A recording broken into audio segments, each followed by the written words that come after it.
Let's go. My Colorado swing. My Colorado swing. My Colorado swing. I think they like my Colorado swing. Cause when I'm in that play, I don't really know just how to act. And when I'm in that go, you know I'm acting bad.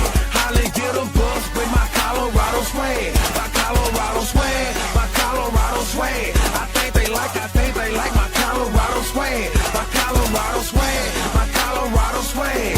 Man, I swear I think they like my Colorado swing. My Colorado swing is pushing 180. Speed and pad competition, see you later, baby. Colorado Army with soldiers like the Navy. And voters where we stationed, patiently awaiting. When I hit the field, it's so hard to behave. I'm Colorado swagging at the crowd, do the wave. Look into my eyes, I can tell that you afraid. Cause you know we finna hit ya.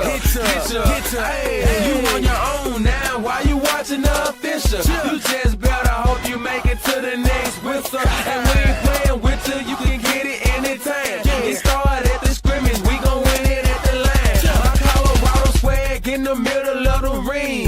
Throwing blows, knocking down team after team. They like my Colorado swag. Cause when I'm in that play, I don't really know just how to act. And when I'm in that go, you know I'm acting bad. Holly get a bus with my Welcome into a new BuffStampede Radio. Adam Munsterteiger, the publisher of BuffStampede.com, joined again by football analyst William Gardner. And William, yesterday there was some reports out there that Domata Peko is going to coach the Pittsburgh Steelers.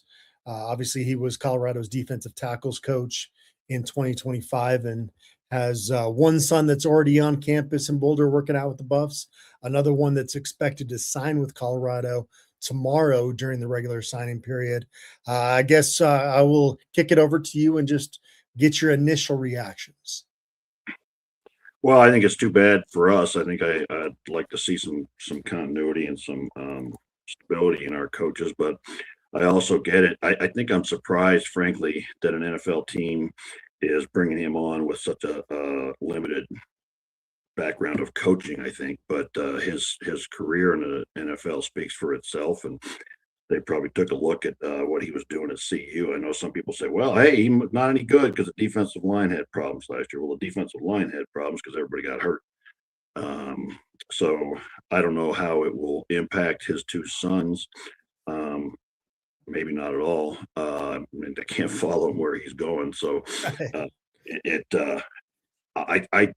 doesn't surprise me that he wants to be back at that level because he spent 15 years and he was 5 years. Last 5 years, he talks about being a coach on the field at that level. So he probably wants to do that. You don't have to recruit at that level. You got much older and more physically able players and what have you. So it doesn't surprise me on that level. It sort of surprises me that he would get a full-time defensive line coach job with such a thin resume.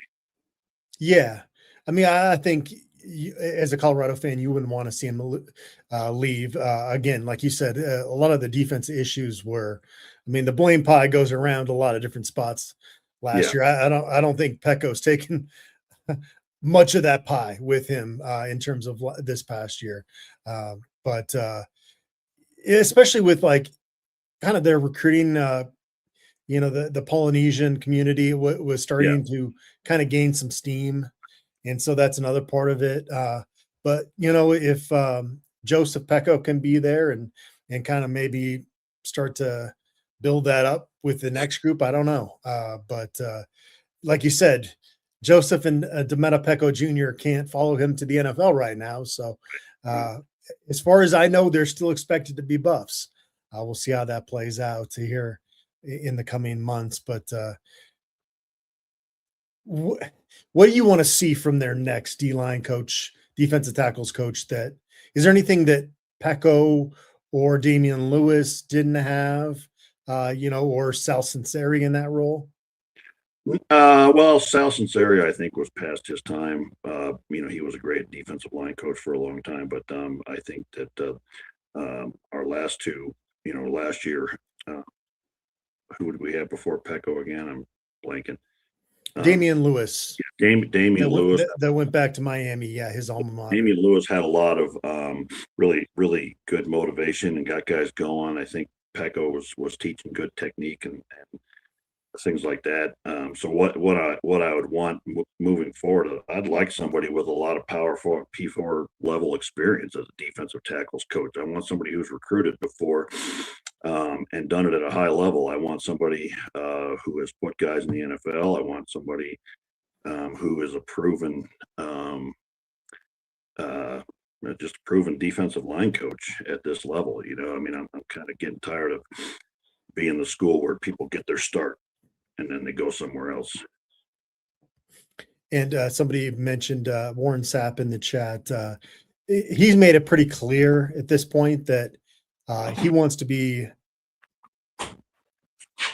a graduate or not a graduate assistant, but like somebody that's not having to work 90 hours a week throughout the calendar year, you know?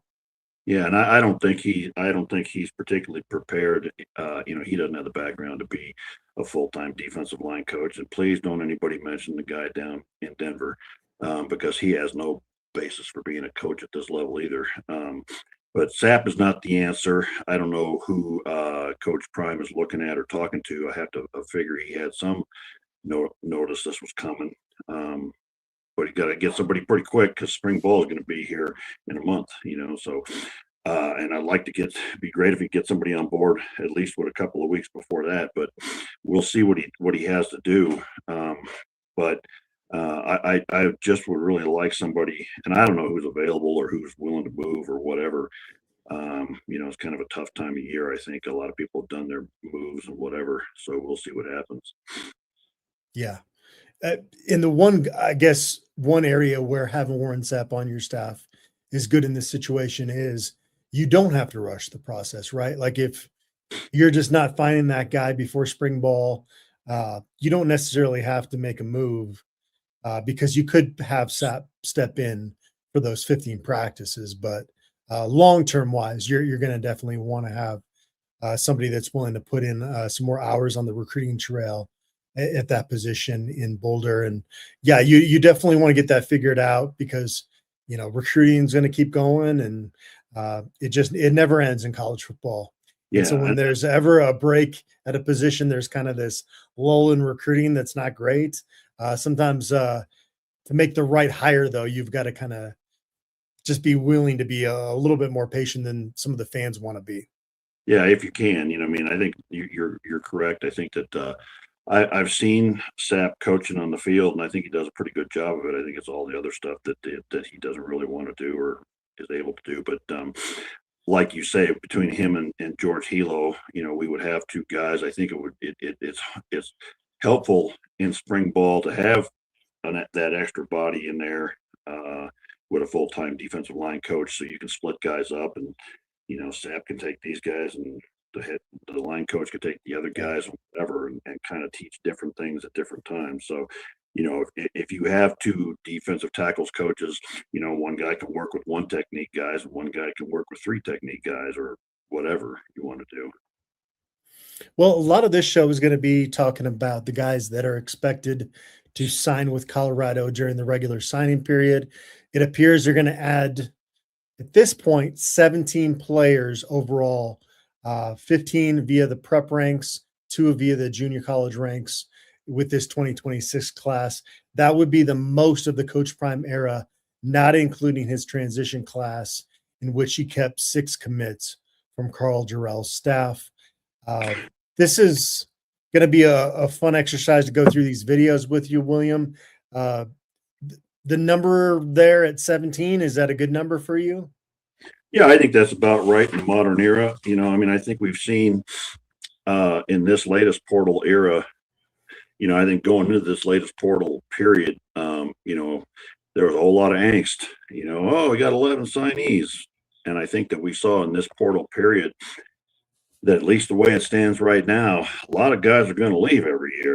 You know, you're going to have to re-recruit your guys that are on your team each year, I think. And so I think a lot of people are a little bit jaded about taking high school kids at this point. So I think 17 is a good number. I like all these guys. I think they're all guys that can contribute relatively early. And I think the high school guys you got to sign now are guys that are going to contribute fairly early, or they're going to go somewhere else, after a year or two. So I like who we've got. I like these 5 guys. And then I specifically picked each one of us picked one of the transfers to look at today. So I think we'll have some fun with it. Yeah, we're going to go more in depth with things with some of the videos that we have. Before we go into our first ad break and really start breaking down all of this film, who are you cheering for in Super Bowl 60? Not really anybody. I don't know. Neither one of these teams really excites me. I guess I would cheer for Brady, Russell. Yeah. So rather than Seattle. Okay. Rather There's a lot of us that are like, when the Broncos yeah. lost, it was kind of like, I don't really care anymore. But yeah, I mean, if there's going to be a tiebreaker, rooting for forever Buff, I think that's it. Yeah, I like the Pats when Solder played there, and otherwise not. Yeah. Seattle, they're fine. If Seattle was one state to the south, I wouldn't cheer for them. But you're not following that one. Oregon, yeah. No, I got you. Yeah, do you hate the whole state or just Dan Lanning? I mean, Oregon's a beautiful state. No, I got pretty much a grudge against the whole state right now. Sorry, Oregon. I guess the Beavers, they're no harm to anybody, but can't hate the Beavers. But you feel bad for the Beavers. They had a whole stadium renovation going on when this whole conference realignment happened, and it's like they were banking on this, old Pac-12 revenue from the TV contracts, which was not great, but it was solid to basically nothing, now. And so I feel bad for the Beavers and Washington State, though. Those fans are crazy. I hate Pullman. It's been miserable every time I've been there. But I'll tell you, man, those fans are passionate up there in the Pacific Northwest. So I give them credit for that. Oregon State's not the only former rivals stupid enough to build a stadium before all this happened. But, we'll let the little brother green guys deal with their own problems. What do you think of a Jim Mora going up to Fort Collins? I don't know, man. Jim Moore is another one of those guys that's been around for 100 years. I mean, my God, I remember him way back in a variety of roles. I think he's a good coach. Is he still on top? I thought he is as good as CSU can do right now, honestly. Yeah. I mean, he's a big name, and I don't know what he's still got left. And he's 60 something, I think, but he's had a good coaching career, So yeah, I think he's as good as they're gonna get. Hope for, I think. Well, the Buffs don't have to worry about CSU anytime soon, so we don't have to spend any more time on that. We'll be back on the other side of this, and we are going to start breaking down some film of Colorado's 2026 expected regular signing day signees. It is Taco Tuesday, so it really is perfect timing for this announcement.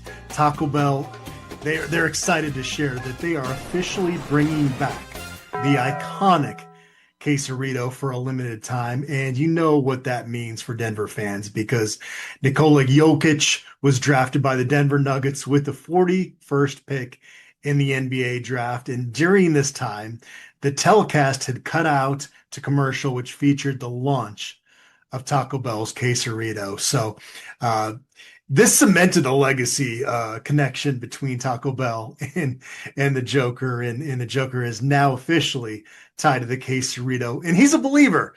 So if you're a Nuggets fan, a Buffs fan, Taco Bell's been supporting sports across the Front Range, and this is a great way to support your local favorite team.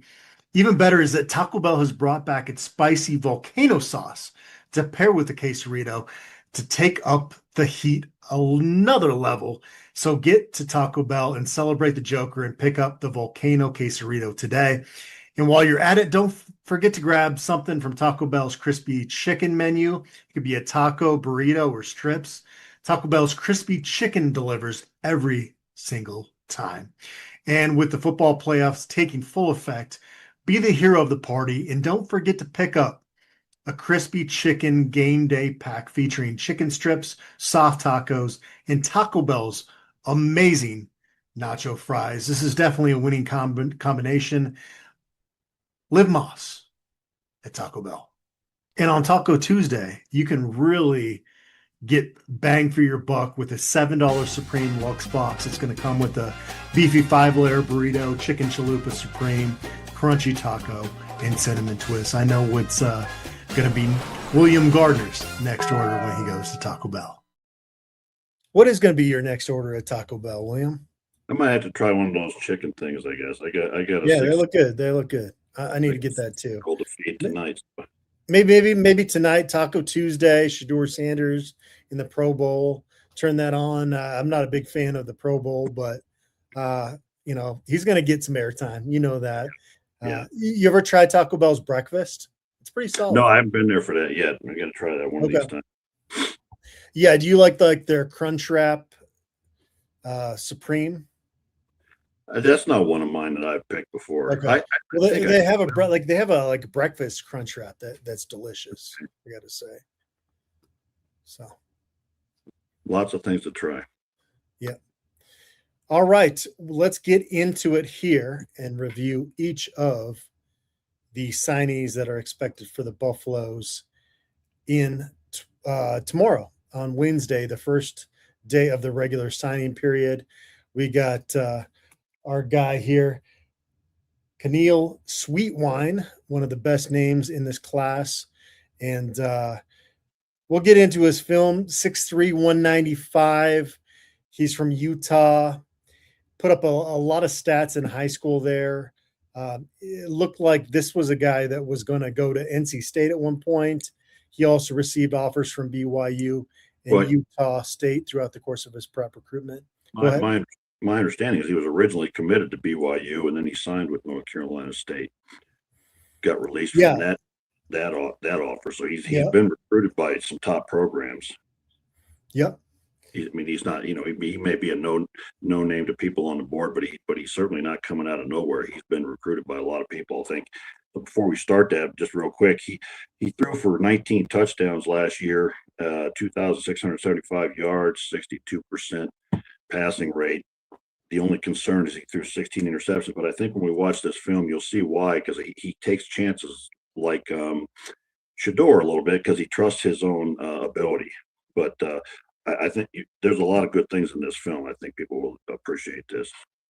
Yeah, there's a couple throws in here where you go, okay, don't do that at this level. But, yeah, generally this is good stuff here. We're going to watch. He said in the past that he really embraces being a dual threat quarterback, which is something, some guys that they struggle with accepting that. And so Brandon Lewis is one. When he finally accepted that in college, he came into his own and had a great season at Memphis this past year, but he was not there coming into Colorado. So to hear Sweetwine say that he's got that mentality coming in is good. Well, and I forgot to mention that he had 930 yards rushing last year, so almost 1,000-yard rusher from the quarterback position. I think he's the perfect addition to our quarterback room. We talked, I think, at our last time about we need enough bodies in there for a scout team or whatever, and enough guys to overcome injury or whatever. But I think Sweetwine's a guy that, in a real emergency, you could put him in there and feel good about it. Yeah. What I like is quick. Yeah. That's a real nice back shoulder throw right there. That's not an easy throw to make for that touchdown.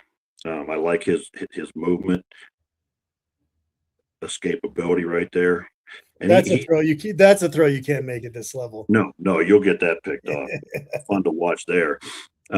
What I like about that throw right there is he could put the timing pattern, but that was a dart. He really threw that one right where it needed to be. What I like is his height and his vision. He's very calm in the pocket. He doesn't mind throwing while he's getting hit. And he throws a lot of different kinds of balls. He can create things too. And we'll see that there's a play in here later on where I'll show you what I mean.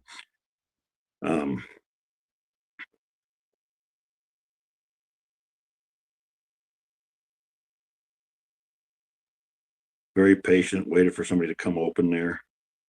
I think this might be the one I'm thinking of. Yeah. Where he threw that guy open right there. He put that in a spot, and the receiver ran to it. So that's what I'm talking about. He threw a guy open right there on that play. He's getting hit in the gut, and he makes a nice throw downfield. He doesn't panic. I like that. He's very calm.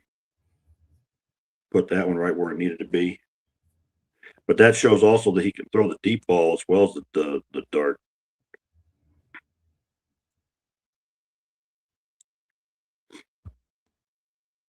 This one's fun. That's that. That looks like Bo Nix out there. Yeah, a little flip over the top. And then, so, you and I have been watching these films for a long time, and it's all kids seem to do it the same. So they'll be all passing plays, and then now it's going to be all of him running plays.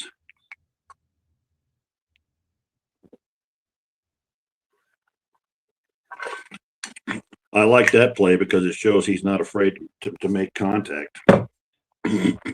He's kind of fearless out there. I like that. He's got a little wiggle, can make things best. And he's got enough speed to get outside and get things. He's not going to be, a Darian Hagen run away from guys' speed, but he's quick enough to get outside. To me, he strikes me as a guy that's not like going to have those tools that are going to be an Elite 11 finalist, but he's got the gamer quality. Right. That as a college football fan, you appreciate. Right. Those last two plays right there shows his vision. He doesn't wait around when he sees something open to run. He just goes. But like you said, I'm sick of those guys that are great on 7-on-7 and not great in football. Yeah. This kid's a football player because he'll throw his body on you. At 6'3", 200, he's got some size. Can throw on the run right there. So I think he brings a lot to the table. And I think he's going to be a really good quarterback. And I think he'll be ready fairly early. Up next is Cam Newton, not the former quarterback of the Carolina Panthers, but a 2026 running back coming out of Walnut Grove at Prosper, Texas. He played 36 varsity games there. Just a really versatile player. His senior year was off the charts, man. He's 5'9", 185. He's like kind of a smaller, but he's thick and he's quick and he's fast. He was the MVP of the Army All-America game, but he ran for 2,400 yards last season and 44 touchdowns. I don't know, I think he's a guy. You watch him on this film. He's got everything. He only thing he's missing is size. He's got speed, toughness, great vision, great cuts, and I think you're going to enjoy this film and watch what he does. He doesn't just run through big holes. He finds holes and makes cuts and finds open field. He told me, quote, "As a running back, I pride myself on being a complete running back, being able to catch, have long runs, and have tough runs on 3rd and 1. If somebody came to watch me for the first time, I would want to stand out is that I am a workhorse that can make plays every time I touch the football." Let's get into his senior film here.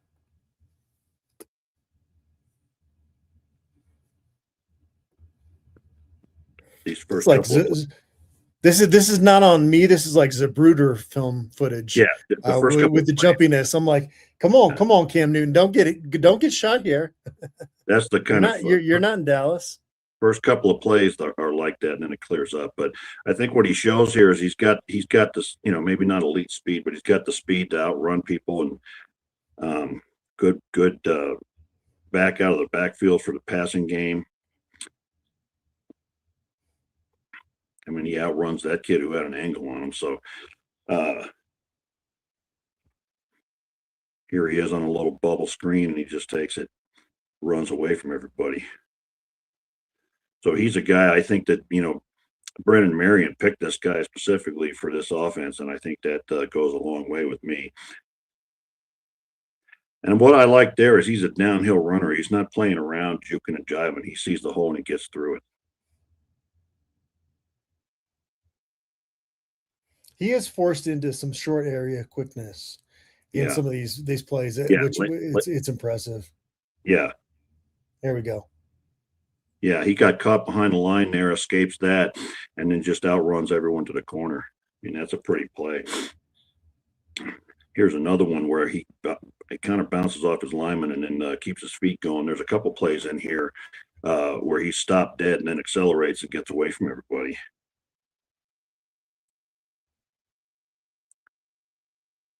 This one here is another one. He kind of stops now. He's going to go back. Yeah, he came back the other direction after setting him up all the way running to the right.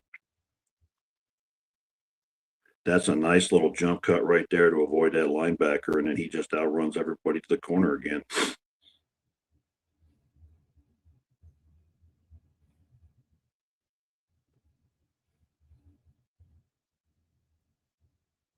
Did you see the little hip wiggle right there? Yeah. He broke that guy's ankles. And it happened so fast on that film, you almost don't see it, but he threw a little hip wiggle and the guy just juked him out of his shoes.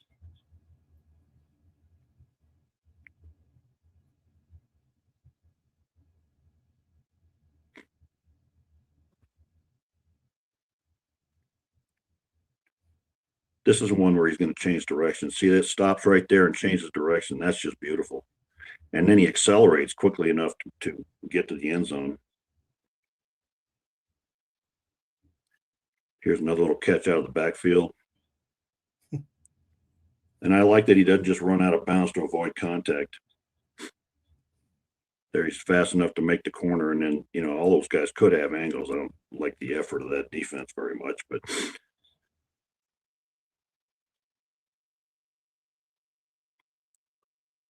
that was a very patient run. He waited for that offensive guard to get out there and set up his block nicely. That's an unusual thing for young running backs to be able to do, and I appreciate it as an offensive line coach.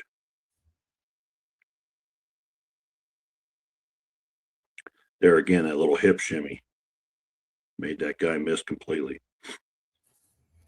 Good stuff there. Yeah, a good late addition there. I think he's Yeah. going to thrive in. And I think he's going to be I think he's going to be a huge surprise, and I think a lot of people are going to be sorry they didn't take a look at this kid because, again, like you said about Sweetwine, this kid's a football player, man. He may not, win everything at the combine, but you put pads on this kid, and he's going to get yards for you. Next up is Jacob Swain, who just committed to the Buffaloes yesterday. If you're listening to this live on Tuesday, I was in Boulder this past weekend with somebody that Brandon Marion had targeted when he was at Sacramento State and had some other Power 4 offers from Melissa, Texas High. And he's from Colorado initially, so he's got some ties to the area. And I want to mention both Jacob Swain and our next guy, Xavier McDonald, are both wide receivers. And it's interesting to me, Swain is 6'1" and Xavier McDonald is 6'2". So I don't know that they're obviously countering the little guys, but they wanted to get some size in here as well. But something to watch is Swain's video, as he is very well coached. He's very advanced at running routes. He sets up DVs, twists them one way and cuts back the other way, and breaks tackles. And if you watch Swain, you'll see what I mean about setting up DBs and then change direction. Xavier McDonald has probably more physical tools, but is not quite as well coached or processed for setting up the defensive back. So watch these two films with that in mind, and I think you'll see what I mean with Swain. 22 yards per catch as a senior here. That'll work.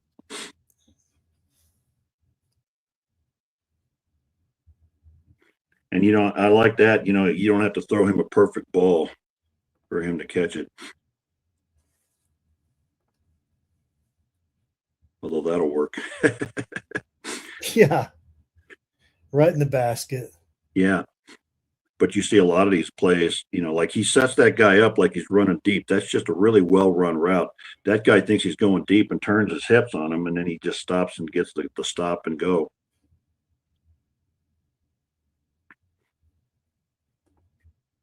So you're here again, he bends them to the inside and then he goes to the outside. So he's just really well coached at he runs really good routes.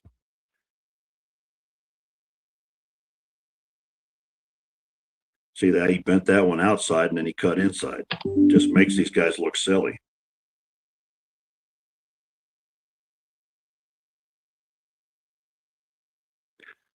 He's got some acceleration.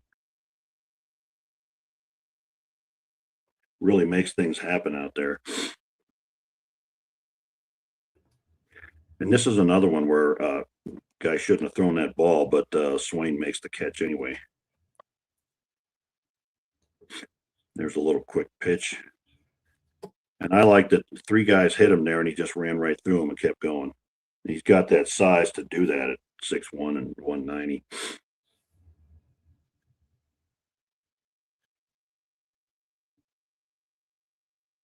It's just a nice deep post and they can't get him down before the end zone.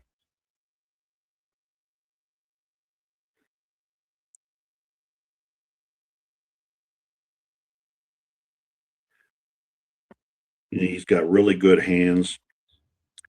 Nice move right there. He's going to be a guy that gets a lot of yards after catch.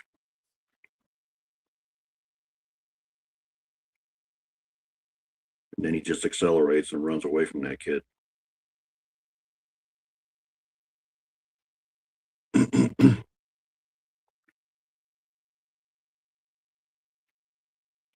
Nice.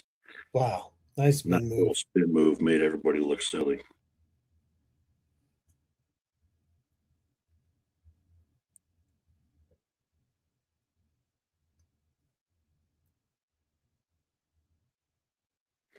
And he had offers from Louisville, Virginia Tech, South Florida, some other schools. And this, I like that play. That's a one-handed catch in case you didn't see that.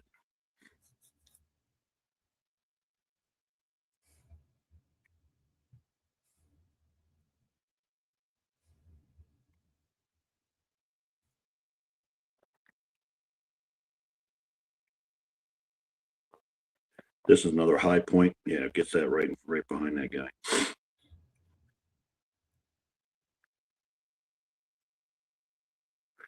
That's the defense try to cover him with a linebacker. That's a losing proposition. Now we see him on special teams here. Yeah, they had brought him in as a stand-up tight end in that play, basically. Good effort, kicker. Yeah, well, yeah. I still don't like you, kid. Sorry.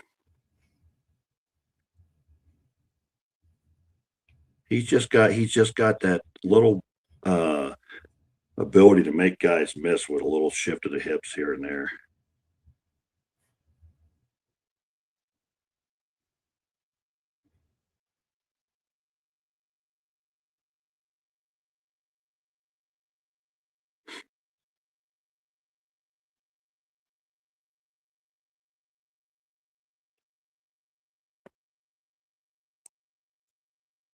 I'll tell you what, if I was a cornerback getting ready to play this kid in high school, I wouldn't have been sleeping much that week. Yeah, and I don't know what else they got on his team, but I think you got a double over and under this guy, at least at that level. There's a nice little reverse and just outran everybody. Set up his block really nicely again. Yeah.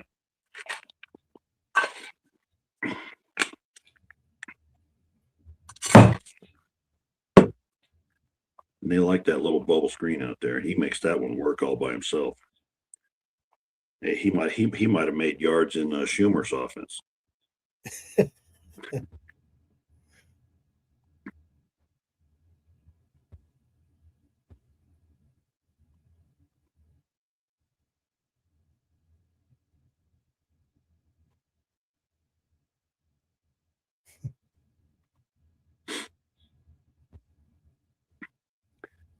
Well, I don't understand that defense. My goodness.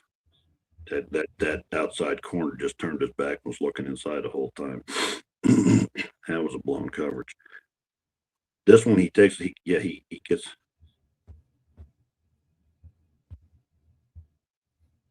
All right. So there's a lot of good stuff there. I like Jacob Swain a lot. Again, he and McDonald are both tall guys that can run. He had 53 receptions for 1,100, almost 1,200 yards and 17 touchdowns. So he's not only a possession receiver, he's also a big play receiver.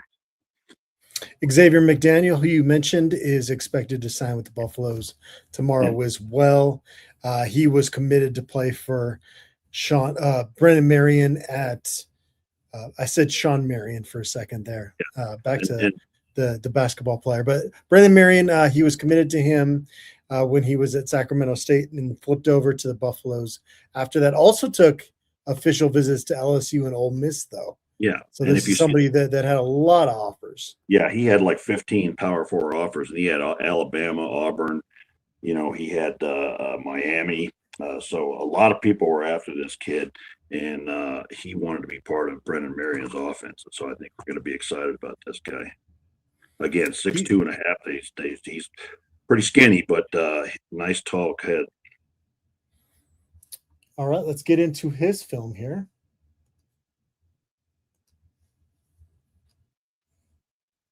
That's high point and getting up and getting the ball right there. And I like his film. What I like is that he can catch with somebody hanging all over him and in his face. And he just runs away from that guy. He catches the tough balls too. That one, and unfortunately, we only have this one game and a few plays. But what you can get out of it, he can catch the tough ball. Yeah, he didn't put together a senior highlight reel, so that's what we're working with there. He was a composite 4-star. I don't know what happened there. Maybe committing to the Buffs. I don't know how that works out. Well, he didn't get a Buff bounce. They sometimes happen, but not recently. I don't know what's going on there. But and then yeah, this guy Joe Peko, and I don't know. I'm going to want to stop this a few times, and this. Okay. I'm pretty excited about this, and I hope he still signs, even though his dad left. But at 6'3", 310, Joe Peko can really move, and as you would expect from who his father is, this guy is well coached, very ahead of most high school players in his technique. Uses his hands really well. You're going to see about 3 plays in, just an awesome rip move, really good swim move. There's a really nice push pull move. Moves well for his size, and he's just one of those guys that's 100% just full speed at all times, plays like his hair is on fire, and he's just dominant in this film. So he really brings everything to the table. I'll be surprised if he doesn't play this year. I think he's ready in many ways. He committed to the Buffaloes on Christmas. I don't think you can take back a pledge from Christmas, can you? Well, no, then you get coal in your stocking next year. Well, let's hope that's not the case here, Joseph Peko. Let's And so before you started, so he's got the long hair. You'll see that right here. You see he's in a little double team right there. They got 5 is up on the line. It's sort of a weird offensive formation, so he's kind of hidden by number 5 right there, and that's where you'll see him.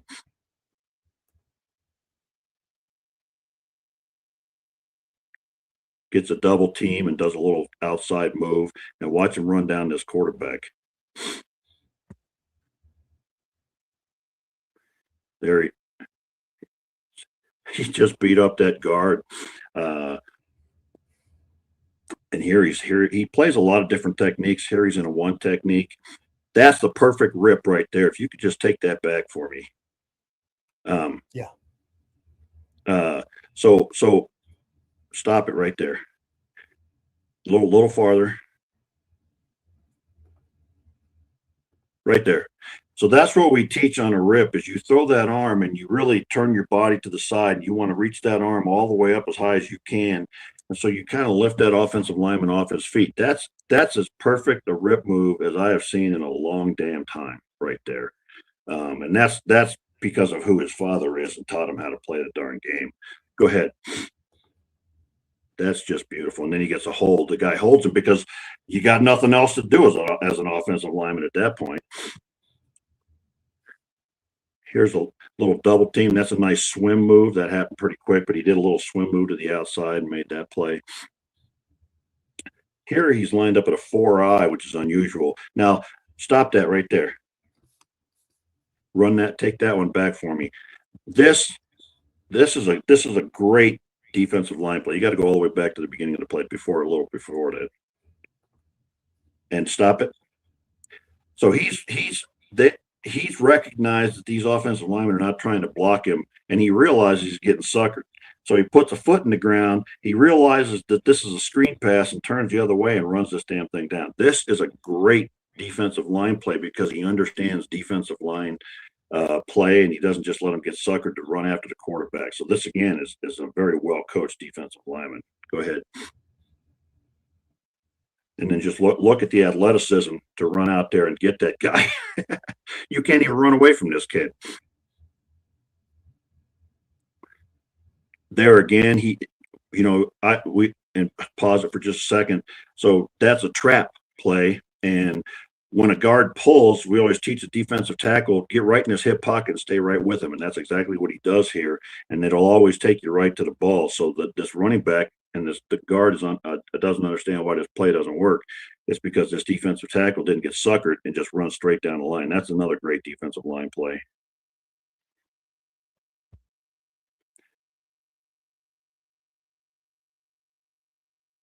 There's a perfect swim move. That's nice. You notice I got more to say about a lineman than I do about the receivers and quarterback.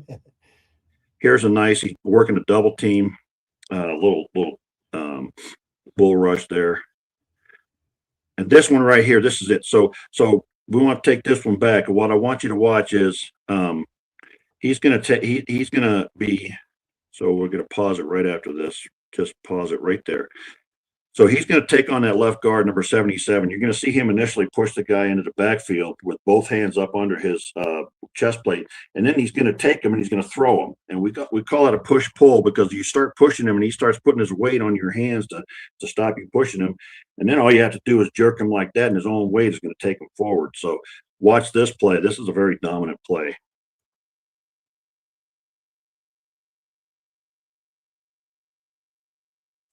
Just kind of folds that running back up. I feel bad for those guys.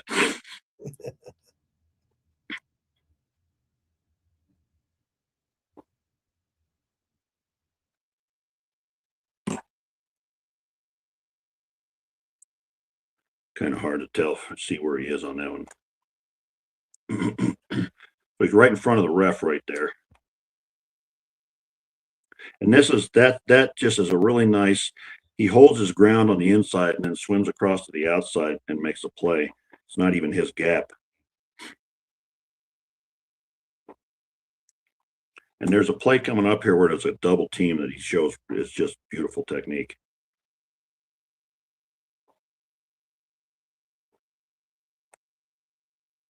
He really has nice body control, and he stays under the level of the lineman. Fights through a double team right there.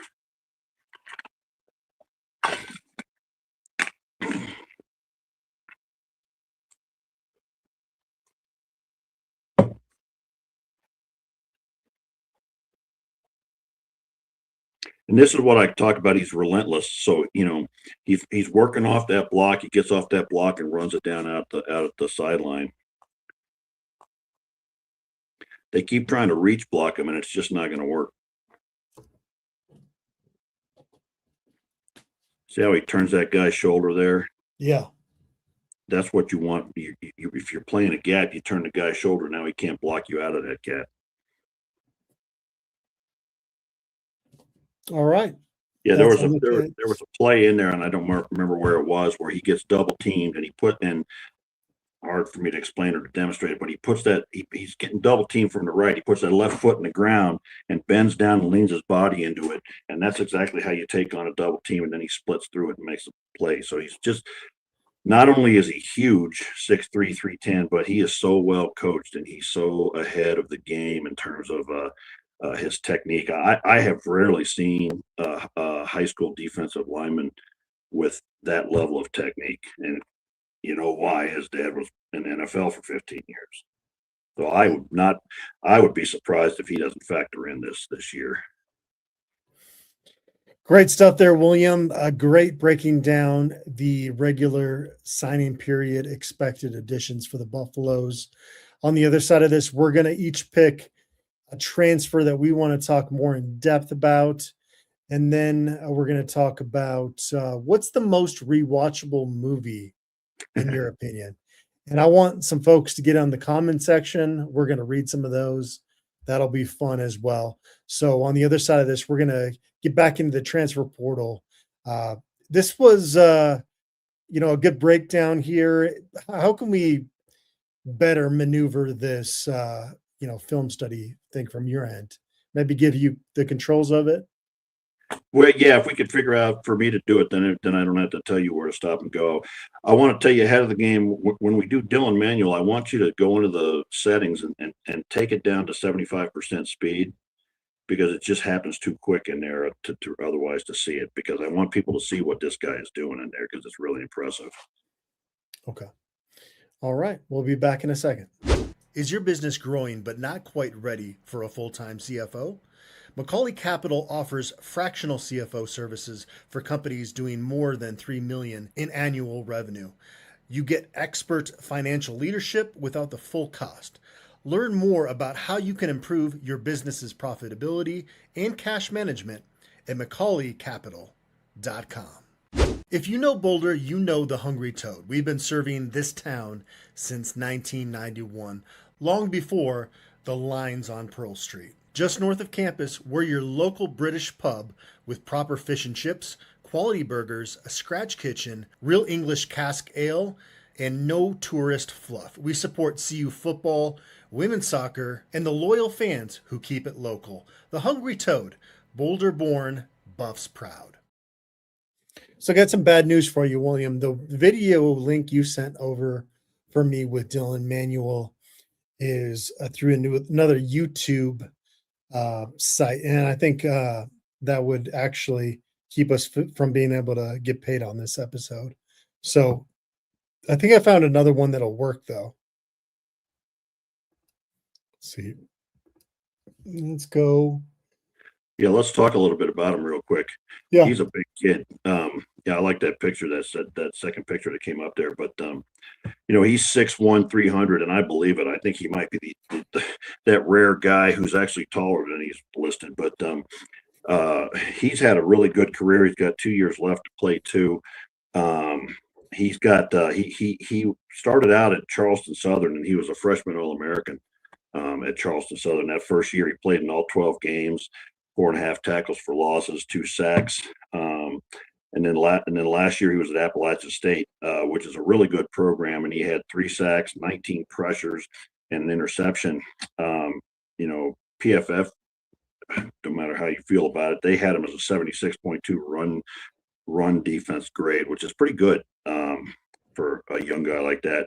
And he's another kid who really has good technique and really has a great motor. As I watched his film, it was very reminiscent to me of Peko as well. So I think this is a guy that people are overlooking on the defensive line. Where everybody's talking Ezra Christensen and blank and the other guy. But Hopper. Yes, Santana, right? Hopper. Yep. And I think people are sleeping on Dylan Manuel. I think this, and the funny thing is, Hopper was at Appalachian State before last year, but so Dylan Manuel, I think, is a guy who's going to step right in and do some good things on the defensive line. And he's not just a big plugger. He's not just a big guy that will hold up space. This guy makes plays and gets into the backfield, and I hope you can see that. Hope we got the film that shows what I've seen already. All right, let's get into this. I don't know if it's going to have the same stuff. Well, this is stuff he put up on his own social media, so we can play it here.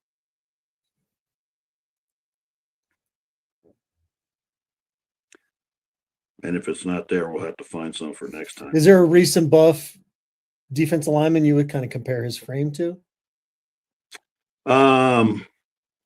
We think on that for a second. Now I have to think about who's been here. I mean, it's somewhat reminiscent of Block Bully Nwankwo, but he's not that same kind of a player at all. I have to try to go back a little bit. You know, he reminds me a lot of Jordan Carroll. If you want to go back to 2016, who gets into the backfield a lot, was roughly that 6'2", 300 type of a guy. It's too bad we can't find that film of him, because I think people would be really excited about what he does, and the level of technique and violence he plays with. I think he's going to be a guy who makes a big difference. So, you know, I think we had I think he also was looking at Purdue and West Virginia, so he was also being sought after by other teams at our level as well. Yeah. I went with Boo Carter this week. I did a Q&A with our Tennessee guy. You know, there's definitely some red flags there, but I really think this fresh start is gonna pay off for this young man. And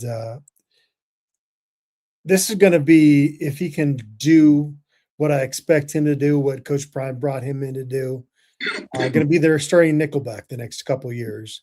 And he's going to battle for that punt return role, probably be the starter there as well. And so there's never been a question about Boo Carter in terms of talent. Now, size-wise, in terms of the NFL, looking ahead to being a defensive back, he'll probably have to be a nickelback in the NFL. But this is somebody that I'm pretty excited that's joined the herd. Any thoughts here before we get into some video? Well, there's no question about him as an athlete. He's a game-changing kind of a guy, both as a kick returner and as a defensive back, and you'll see some of that in this film. You know, the only question mark is will he have his head on right? And I think he quit the team there before the season ended last year. But you know, guys grow up, and the guys see the reality of what's what. And I think Coach Prime is a perfect coach for him to kind of help show him what matters and what he really needs to do. So I'm hopeful that he comes in here and with a new start and a new place, has his head on straight. And if he does, he's going to be one of the best players in the conference. I agree. Let's get into some film here of Boo Carter from his time at Tennessee.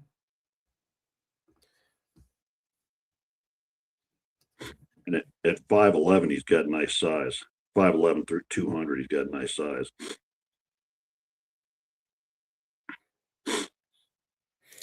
You know, I really liked Carter Stoutmeier's measurables.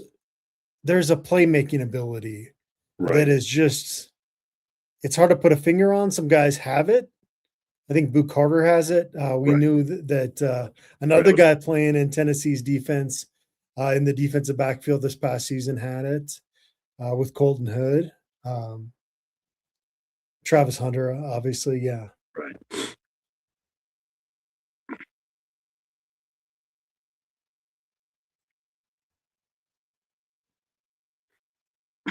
And it's not as obvious for people which guy he is in these films, but number 23, if you can pick him out. Yeah, he's in the nickel most of the time here. There he is. So they bring him off the edge a lot. And he's a guy that's not afraid to make contact. So he will hit people, make tackles. So that's an added value as well.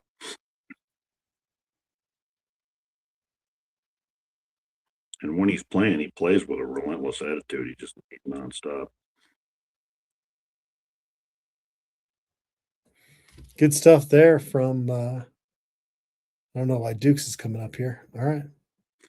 But he's also, you know, there's some film out there of him returning punts, and he's pretty elite as a punt returner as well. Yeah. And that's what our guy from Tennessee was saying, that he thinks his best attribute is as a punt returner. So we'll see how big of a role he has there. We're going to have some elite kick returners this year. I mean, we're going to have some competition there and some guys that can really do that. So whether it's kickoffs or punt returns, I would expect to see some touchdowns this year. Yeah. Neely's back in Georgia. Bucky's out at the Pro Bowl there, Super Bowl week. in San Francisco. We haven't got as much footage this week as we normally do. Any takeaways from anything you've seen this week, aside Not from what really. we've talked about already? Yeah, I think it's always interesting that first week to sort of see how guys do and how they do in those first couple of workouts. But then after that, you kind of get into the grind, and they're doing the same thing every week. And you can start to get an idea of who the really hard workers and the leaders are to some extent. But I haven't really seen that develop yet. There seems to be a pretty good camaraderie amongst everybody and sort of supporting each other as teammates. And so that's a good thing. Yeah. But they're working hard. What's the most rewatchable movie in your opinion? Just about anything with Denzel Washington in it. Okay. We talked about him. We both like Man on Fire. What's are some other Denzel Washington movies you Well, like? Crimson Tide's always a fun watch, and That's a then good one. Yeah. the Equalizer movies. I would think also, not getting in a different realm. Shawshank Redemption I watch all the time. Shooter with Mark Wahlberg I watch all the time. Okay. There's another fun one. Gladiator's a little heavy to watch too often, but Training Day, I don't know if we said Training Day is one of Denzel's best movies, where he plays the bad guy, and it's just on fire in that. Yeah, we got Pelican Brief from Mike William on the chat there. That's a good one as well. You've still never seen The Godfather, huh? Nope, I haven't, any of them actually. That's the most rewatchable movie for me, and you've never seen it, so you can't really comment on that. What about Big Lebowski? That's a movie that gets funny to me I don't know if I've seen it maybe 50 times. It gets funnier to me every time. Yeah, that's a fun one. I like some of the quotes from that. I like John Goodman and Turturro in that movie, and just some funny elements of it. I haven't watched it in a while, but I've watched it again before. Yeah. Rocky 4. One of the Which one Rocky is that? saved the United States from communism. He goes Okay. over to Russia to defeat communism. I must That break. one is Yeah, there's some. Here, let me get some of this top of the line dialogue. I must break you. Go for it. See, I could be in it.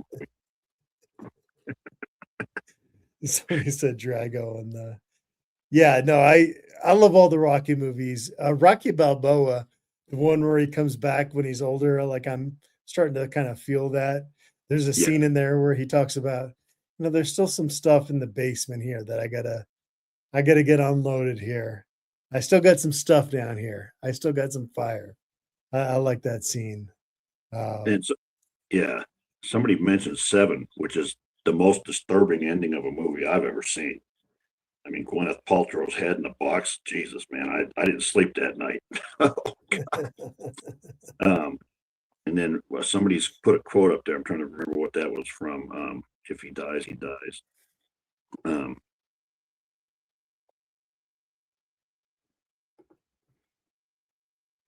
Dan O. Sco says F1 movie. I need to watch that. I'm a big F1 guy.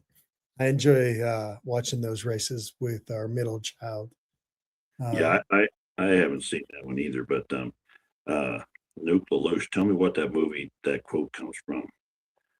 But okay, yeah, that's right. I got you. From Drago, if he dies, he dies. That was the beginning of what was that guy's name? That actor had a huge career right up there with Denzel. You got nothing? You're looking at me like I'm speaking Swahili. Who are you talking about? Drago, the guy that played Drago. I must break you. Yeah, he didn't have a big career, did he? Hell, dude. Sarcasm alert. Okay. I'm about to Google this. I went right over my head. Yeah, you got to be Bill Durham in there. You got to be on your toes with me, brother. Dolph Lundgren, there he is. All right, Nuke Lelouch, you get a prize for this week. The prize might be my respect, but there you go. Have you seen Office Space? That's rewatchable. No, I haven't seen that one either. Okay. I don't know. Next There's time so you many. get sick, like start a Adam recommends list. The next time you get sick. Well, so now, And now, I hope this doesn't happen in the next 5 years, but whenever it does, yeah. Well, you've got a I've list been, of movies. my thing now is binge watching shows, on cable, and so like with the 16-year-old watching a show called Lucifer, which is fantastic, Okay. and then with the girlfriend, I'm watching a thing called The Closer, which is also amazing. Okay. There's some really good TV out there these days. So a lot of these things would have been movies back in the day, but they're series now. Yeah. What services, streaming services do you watch mostly through? Like depends on what they come up on, but a lot of them are on Netflix and every now and then HBO and some Paramount and Prime or whatever. But Nuke LaLoosh mentioned that he's named after a Bull Durham character, otherwise known as Meat, with Kevin Costner, who's also one of my favorites. Does a lot of good stuff. All right. Well, the regular signing period is going to happen for the Buffaloes on Wednesday. William, it's always fun catching up with you. Maybe next week, depending if there's more news. Colorado is now apparently going to have to look for a new defensive tackles coach. We'll see what next week's plan looks like, but maybe we can go more in depth on some of these transfers next week. Yeah, and we got to make sure we got video next time. So on my guys, but Yeah. a lot of people to look at. All right, William, appreciate you, and I appreciate everybody out there for tuning in.